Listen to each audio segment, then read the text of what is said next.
9월 17일 새벽 예배를 시작하겠습니다. 다 같이 주님이 가르쳐 주신 기도로 고백하시겠습니다. 하늘에 계신 우리 아버지, 아버지의 이름이 거룩하게 하시며 아버지의 나라가 오게 하시며 아버지의 뜻이 하늘에서와 같이 땅에서도 이루어지게 하소서. 오늘 우리에게 일용할 양식을 주시고 우리가 우리에게 잘못한 사람을 용서하여 준 것 같이 우리 죄를 용서하여 주시고 우리를 시험에 빠지지 않게 하시고 악에서 구하소서. 나라와 권능과 영광이 영원히 아버지의 것입니다. 아멘. 다 함께 찬송가 405장 찬양하시겠습니다. 주의 친절한 팔에 안기세 우리 마음이 편안하리니 항상 기쁘고 복이 되겠네. 영원하신 팔에 안기세 주의 팔에 그 크신 팔에 안기세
오늘 우리 공동체의 성경 읽기 본문은 사무엘상 6장입니다. 그중 10절에서 18절까지를 읽고 말씀을 나누도록 하겠습니다.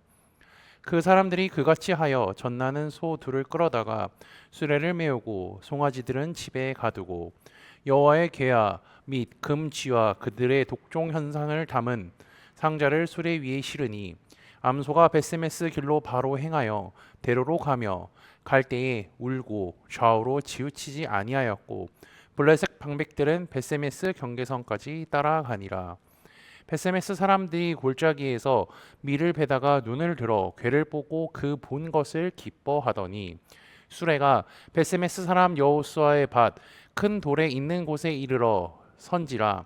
무리가 수레의 나무를 패고 그 암소들을 번제물로 여호와께 드리고 레이인은 여호와의 계야 그 계와 함께 있는 금 보물이 담긴 상자를 내려다가 큰 돌 위에 두매 그 날에 벳세메스 사람들이 여호와께 번제와 다른 제사를 드리니라. 블레셋 5방백이 이것을 보고 그 날에 에그론으로 돌아갔더라.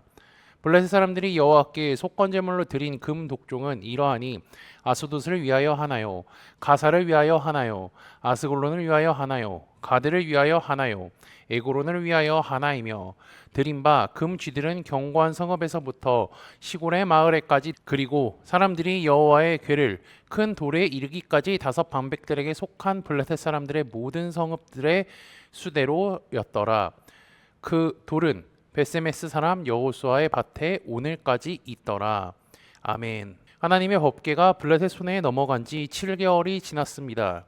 그동안 온갖 재앙에 시달린 블레셋 사람들은요, 하나님의 법궤를 돌려드리는 것만이 자신들이 살 길임을 깨달았습니다.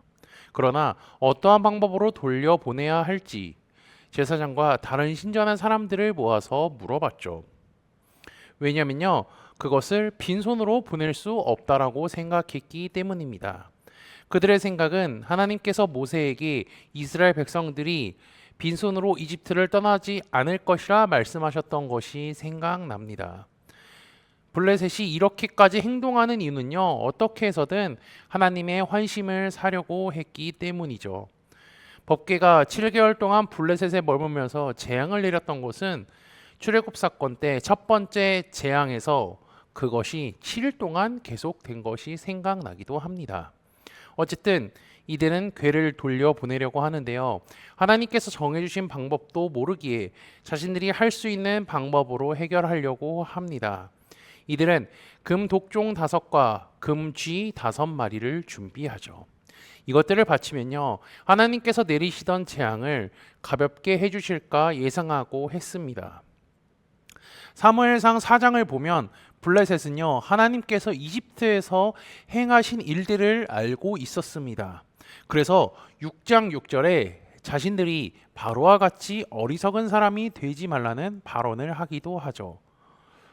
이것을 보아 블레셋 사람들은 하나님에 대해서 생각보다 잘 알고 있는 것 같습니다. 그런데 이들은요, 하나님을 잘 알고 있으면서도 믿으려고 하거나 받아들이는 생각은 전혀 하지 않는다는 것입니다.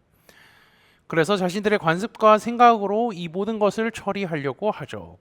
7절에 보면 새 수레를 하나 만들어서 젖나는 소 2마리로 끌게 합니다. 수레에 하나님의 계와 속건제로 드릴 금 제물을 싣고 출발을 하죠. 새 수레를 만든 이유는요, 헌 수레를 사용할 거고 그 수레가 부정한 것을 실은 것이 있을까 걱정하여 만든 것이고요. 젖나는 소를 택한 이유는요, 자연적으로 그 소들은 새끼들과 떨어질 것이고 그것을 싫어하기 때문에 그러한 상황 속에서도 이제 갈 길을 제대로 간다면 재앙의 근원은 하나님의 것이라는 거고요. 만약 수레가 가야 할 길을 가지 않고 원래 자기들의 새끼들을 찾아 떠난다면요, 그동안의 재앙은 우연이었음을 판가름하기 위함입니다. 암소들이 수레를 끌고 가죠. 소들은요, 자신들이 어디로 가야 할지 정확히 알고 갑니다. 12절 말씀이죠. 암소가 베세메스 길로 바로 행하여 대로로 가며 갈 때에 울고 좌우로 치우치지 아니하고 블레셋 반백들은 베세메스 경계선까지 따라가니라. 블레셋 사람들은요, 자신들이 계획한 대로 모든 것을 진행했고 예상대로 수레는 어떠한 방해나 주저함 없이 이스라엘을 향해 갔습니다. 암소가 베세메스 경계선까지 갔다는 것은 블레셋 사람들이 이제 자신들이 당한 재앙이 하나님께로 왔다는 것을 확인한 것이죠. 베세메스에서 살던 사람들은 밀을 베고 있었습니다. 그러던 중에 괴가 돌아온 것을 보고 기뻐하였죠. 레위인들은 괴가 돌아온 것을 확인하고 큰 돌 위에 그것을 두고 하나님께 번제와 다른 제사를 드렸습니다. 이것은 기뻐해야 할 일이기에 당연히 했던 것이죠. 그런데요, 이스라엘 백성들은 사실 법궤가 그들의 땅으로 돌아오기 전까지 아무런 행동도 취하지 않았습니다. 법궤를 찾기 위해 다시 전쟁을 하거나 블레셋과 싸우자는 말을 하기는커녕 자기들의 삶을 살기도 바빴던 거죠. 왜냐하면 이들이 궤를 발견했을 때 밀을 베고 있지 않았습니까?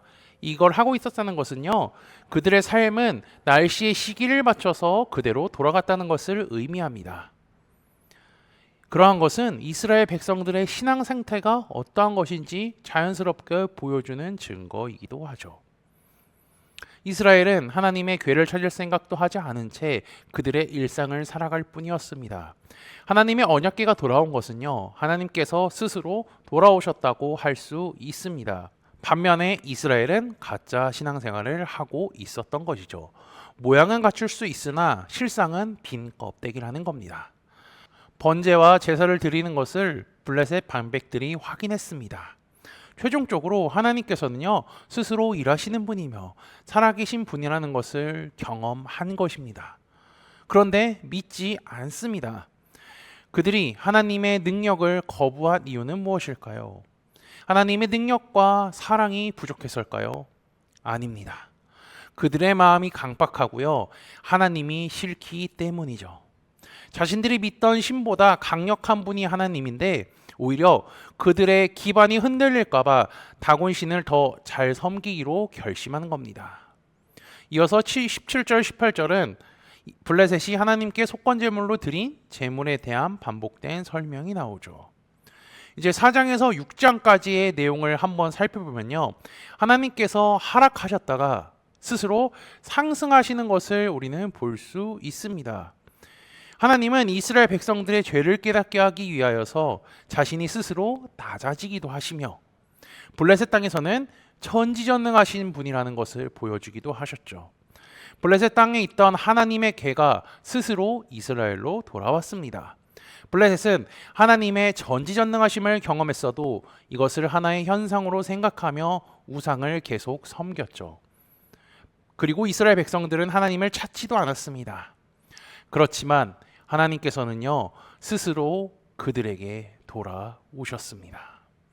하나님은 블레셋과 이스라엘에게 전지전능하시며 스스로 계신 분이라는 것을 눈으로 직접 보여주셨습니다. 그리고 이어지는 내일부터 볼 7장부터는요. 하나님의 선지자로 세운 사무엘을 통하여 이스라엘 백성들을 이끌어 가시며 살아계심을 더욱더 보여주실 겁니다. 하나님은 인간의 생각을 뛰어넘는 방법으로 그분의 살아계심을 보여주시기도 합니다. 블레셋으로 간 언약궤가 스스로 돌아온다는 것은요, 이스라엘 백성들의 머릿속에서는 일어날 수 없는 일이 일어난 것이죠. 하나님께서는요, 이러한 방법을 사용하셔라도 이스라엘이 살아계신 하나님을 온전히 믿기를 원합니다. 이스라엘 백성들이 궤를 찾지 않고 하던 행동은요, 먹고 살기 위한 행동이었습니다. 그런데 하나님께서는요, 마치 먹고 살기 위해 행동하는 것이 아니라 만군의 주관자이신 나를 믿고 그 말씀을 듣고 행하면 필요한 모든 것을 채워주시는 분임을 블레셋에서 귀환하는 것을 통하여서 직접 보여주시죠.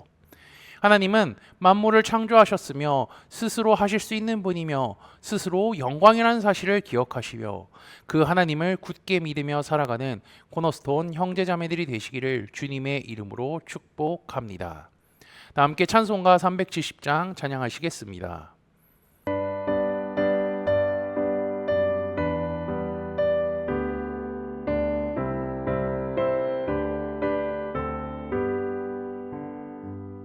주 안에 있는 나에게 난 근심이 있으랴 십자가 밑에 나아가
다 함께 기도하시겠습니다.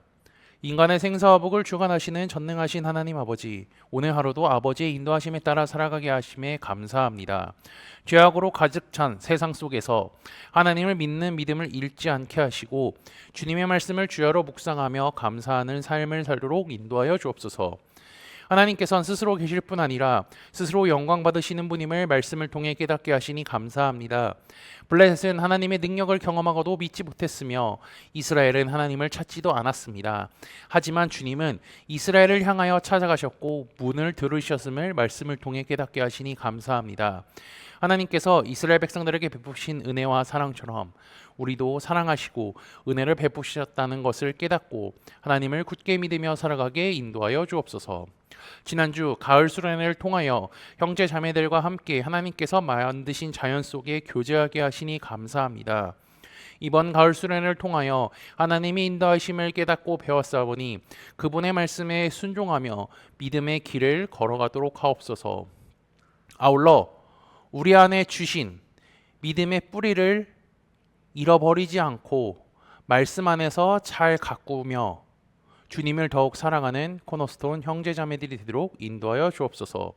예수 그리스도의 이름으로 기도합니다. 아멘. 이 시간 합심으로 기도할 제목들을 나눕니다. 먼저 나의 가족의 구원과 흔들리지 않는 믿음을 위해 기도하시고요. 자신의 믿음과 성령 충만함과 능력 있는 삶, 경건한 삶을 살도록 기도하시기 바랍니다.